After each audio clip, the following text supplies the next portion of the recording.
Shifting Focus Part 2. Welcome back to the Part 2 episode from last week's episode, how we navigate life's challenges with a powerful mindset.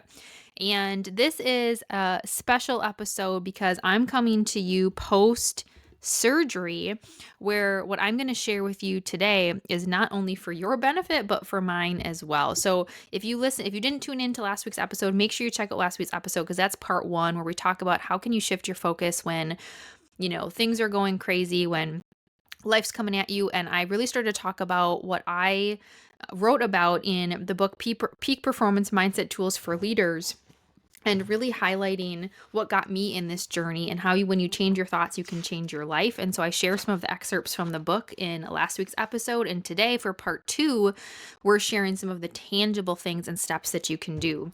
But before we do that, I just wanted to first say that, thank you for those of you who have reached out, who follow me on social media, or who are friends and connections, who know what was going on and reached out with thoughts and love. And I feel it and I appreciate it. So before I dive into part 2, I just wanted to thank you and give an update for those of you who are like, I have no idea what she's talking about.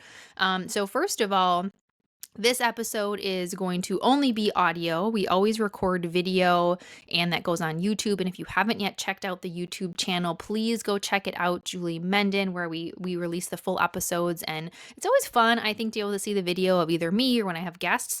But the next couple episodes where I'm solo will just be audio. And that is because I just got finished with some facial surgery, nothing fun. No facelifts or things over here. But I did share on previous episodes that we had some things going on and some health things going on. So I just wanted to update you now that surgery is done. So back in August, I went to my doctor to get a spot checked out on my nose, and then was referred to a dermatologist. And after a skin biopsy, it was discovered that I had melanoma. So I thought I'd share a little bit. I said I would share more kind of when we were through the other side. We're kind of still in the messy middle of it, but I wanted to share it with you now that most of the surgery is complete, because I know I've gotten questions from people on it too, like how did you find it and all of that kind of stuff. So it's going to kind of be like a multi-part episode here. So for me, first of all, I'm fair skinned and I have lots of freckles and moles and all the things. But this one was on my nose. I had probably started as a freckle, and again, I'm just sharing this for awareness. A lot of people ask me like, how did you know? And so, you know what? I like to share things to keep an eye on. Started as a freckle, and then just this past year, especially being on your nose, the good thing about it is it was noticeable that it was getting bigger and it was multicolor. So it was, again, when I had makeup on, most people couldn't really tell, but it was lighter around the edges, and then it had 3 dark spots in the middle. And so because it was getting bigger and it was getting a little bit more noticeable, that is what really indicated. And other people had noticed. They're like, oh, you have some makeup on your nose. You have a little smudge on your nose. And so that is what inspired me to go to the doctor and get it checked out. And I'm so grateful that I did and I didn't wait. And so first of all, PSA to any of you who are waiting on something to get checked out, please don't. That's actually been our story. And if you didn't know this, my husband had testicular cancer 2 years ago. So we now have heard this cancer word in our house twice in the last 2 years. So when I tell you that we lean in and utilize this mindset stuff that I teach you and I talk to all my clients about and that I speak on stages about, I am not lying. We use it and we need it. And I think I even said in last week's episode that, it can be easy to use this mindset stuff when life is going well, but it's when life is really tough that it can be hard. And so we've had so many of those opportunities. And so we shared with my husband too. Luckily, he caught his early enough that he was able to remove through surgery and didn't require a lot of the other pretty more intense things. So here's your reminder, just a little PSA if you have something you're waiting to get checked out on. So went to the dermatologist, they did the skin biopsy, and quite honestly, I was really expecting a call saying, it's nothing, maybe a little sunspot. But then I got the call saying that it was melanoma, and I couldn't remember, we learn about skin cancer, and I couldn't remember, like, was that the one that's not so bad? There's a couple different types. There's basal cell and there's skin carcinoma, I think, and there's melanoma, and I couldn't remember. Well, melanoma is the one you really don't typically want to get. And also in a place you don't want to get it. In the one hand, it's nice I had it on my face so that we could see that it was there and it was growing. But on the other hand, as all the doctors lovingly shared with me, getting it on your nose is one of the tougher places to get it because the process to remove it and repair it is pretty intense. And so, I did my Googling and found out that melanoma can be pretty aggressive. So that was definitely a lot to process. And I think actually I might do a whole nother episode on this because I'm like, I'm jumping into this story and I really want to make sure I talk about part two to continue on from last week. So stay tuned. I'm gonna leave you hanging. I'm gonna keep you coming back wanting more.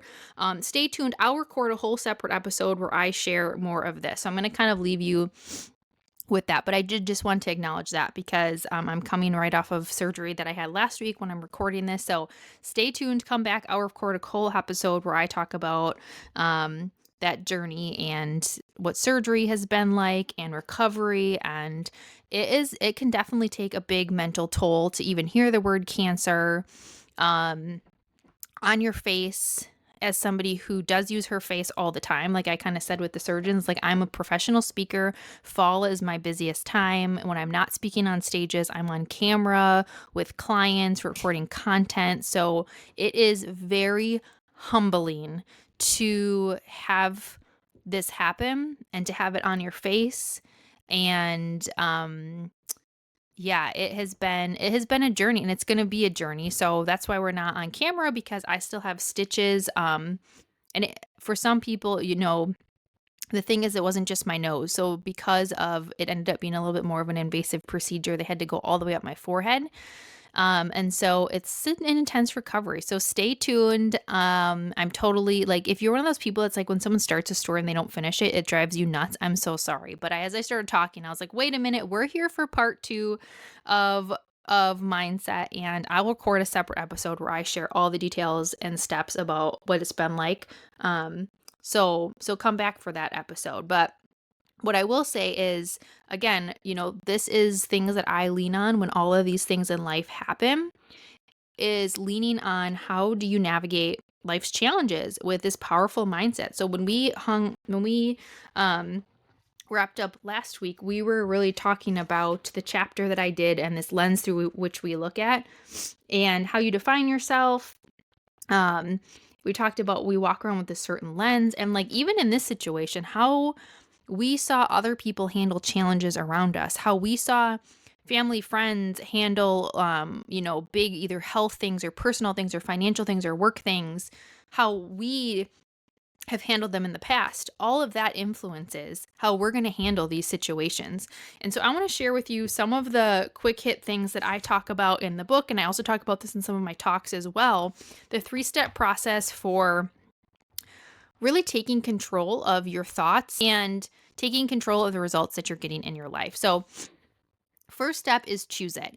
And when I say choose it, I love to quote Zig Ziglar with this quote: success occurs when your dreams are bigger than your excuses. Because the first step to really develop this mindset dialed into success is to choose it. You have to consciously make the choice.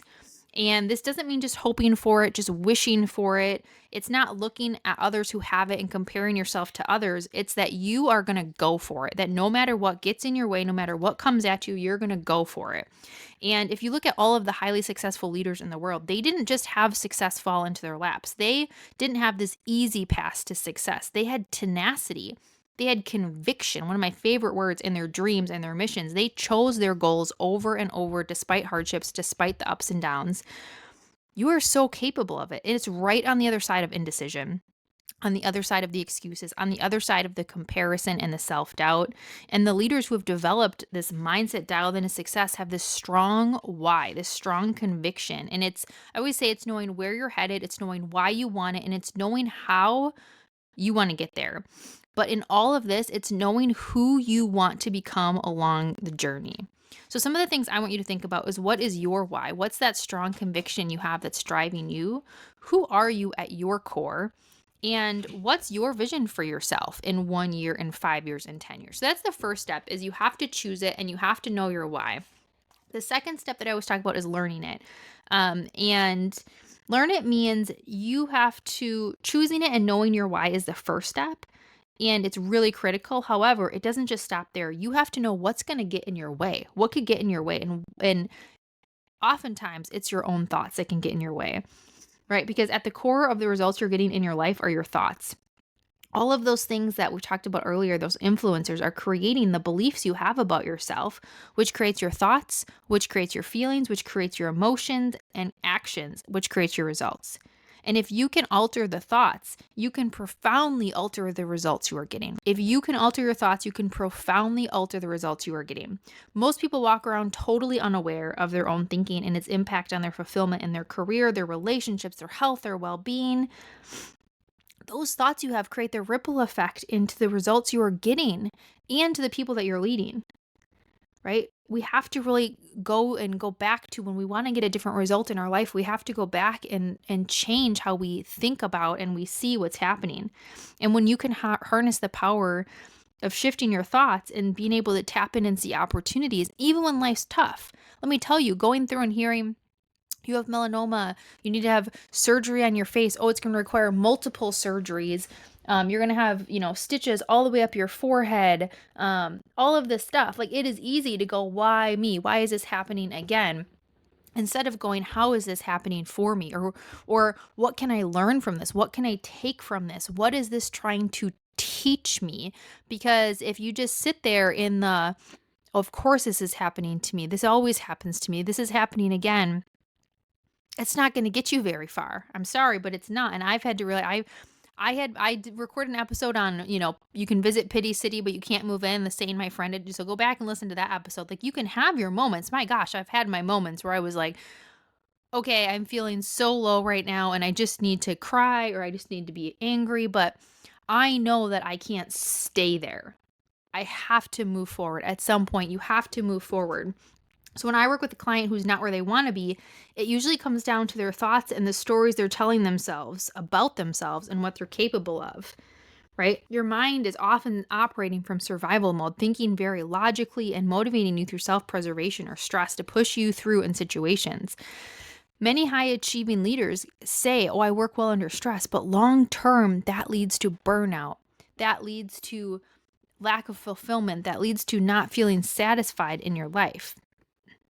For you to be able to get into peak performance and be able to execute on the goals and the why that you had, you need to be more aware of your thoughts and the impact that it's having on your results. So what can you do? I always say the first step is tune in. Start to notice, what are those negative thoughts that are coming up? What's triggering those thoughts? What story am I telling myself? And then reframe your thoughts. Remembering that thoughts create feelings, which creates actions, which creates results. Think of a situation that isn't going well and ask yourself, what am I thinking about this? And how is that thought serving me?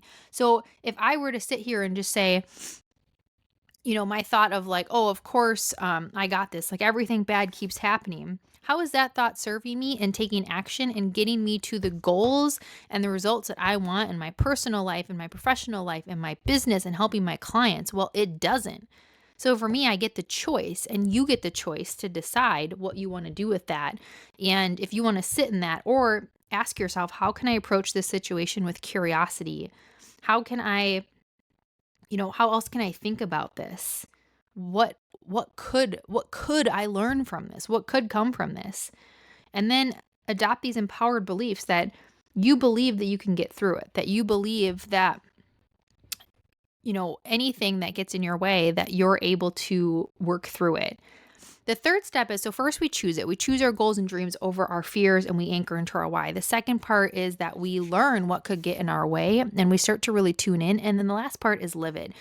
And here's the tough love, right? I say this in the chapter. Now it's time for some tough love. Where you can read all the books on mindset, this one included. You can listen to all the podcasts, attend the conferences, but unless you actually learn how to go from insight to actual action and start implementing these things into daily habits, then it's all just information. And so many people get stuck in the information where they listen to the podcast, they read the book, they go to the conference.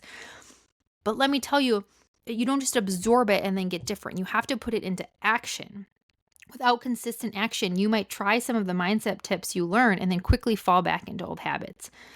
And there's a lot of science behind habits and all of that, but really to just think about on the most basic level, you have formed habits in the way that you respond to things in your life. And when something stressful happens, you have a habit of responding a certain way. This has created neural connections in your brain that are defaulting to this reaction. If you want to change those because they are not getting you the success that you desire, that takes practice.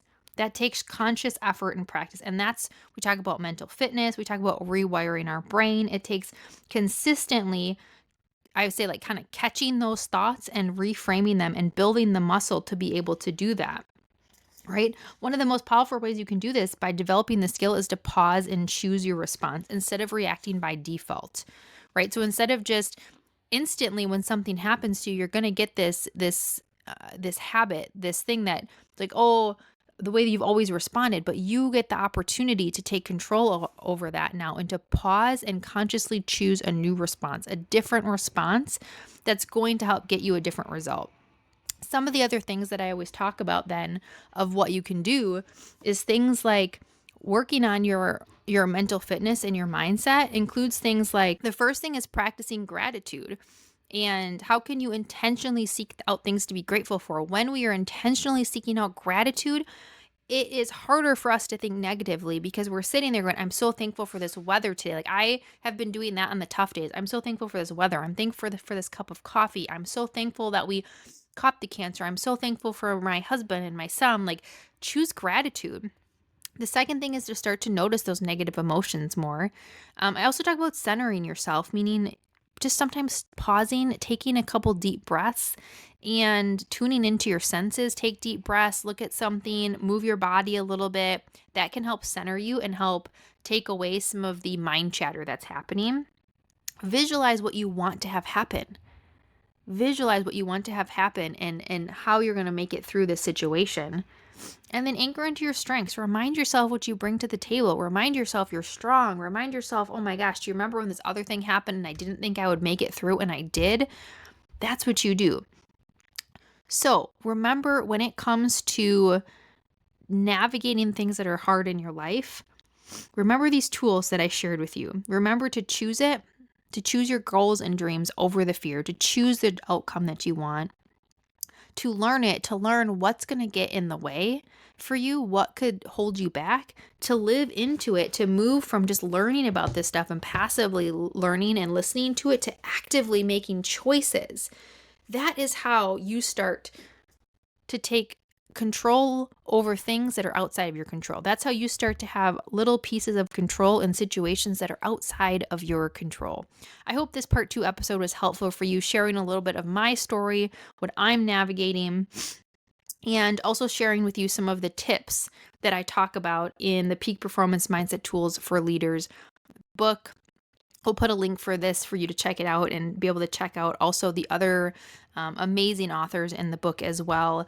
And I hope that these tools are helpful for you. Come back, stay tuned. We're having other great episodes coming out. Stay tuned for the episode where I share more about my story and share a little bit more about my recent surgeries and some of the mindset things I'm doing to help me navigate that.